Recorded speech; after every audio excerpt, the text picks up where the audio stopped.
Here are 5 key reasons why the Word became flesh. The first reason is to make expiation for sins, to reconcile with God, and heal our human nature, which was wounded in the fall. The fall created a rift between God and us, and in order to reconcile with God, He reached out to us first through the Incarnation. He offered the human race a solution to reconcile all people with Himself. Christ is both God and man, and through His ultimate sacrifice on the cross, He paid the debt not only incurred by original sin, but also the personal sins of every person, past, present, and future, for all time. The Word became flesh in order to save us by reconciling with God. There are an infinite amount of ways that God could have shown His love for us. Physically manifesting Himself as a human and dying for us was the greatest way to do so.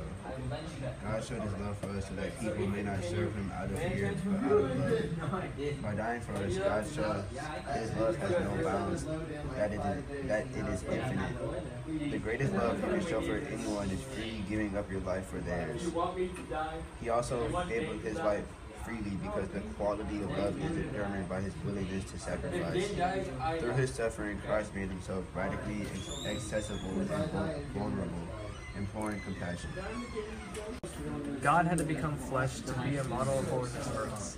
Through Christ's life, He shows us the potential greatness of a human person. To be like Christ, we must use the model of love.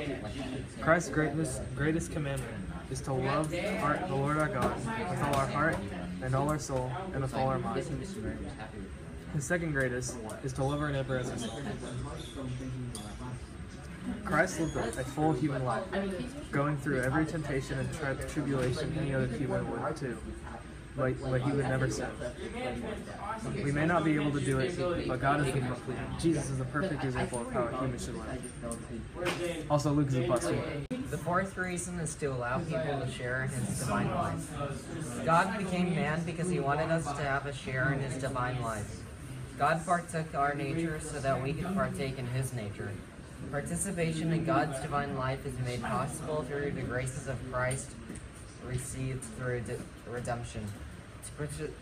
To participate in the divine life is to receive the sanctifying grace which makes us holy.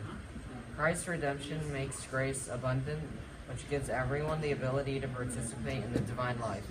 Participating in the divine life allows us to love our neighbors with Christ's love. What's up, homeboys? Fifth and final reason, last but not least, is Word became flesh in order to destroy the power of the devil. Sin entered the world through the works of Satan, who tempted our first parents to disobey the will of God, and as a result, death became a consequence. When we were aware of that, however, our awareness of mortality and our tendency towards sin inclined us to separate further, because we would cling to material things as opposed to God. Now that we know, oh wait, we're going to actually die, shoot. Well, YOLO, that essentially became our tendency. So now, when Christ entered, it allows us to actually take an inroad. So Christ took on human nature in order to defeat Satan and make sure that we have the ability and reasoning to connect with God.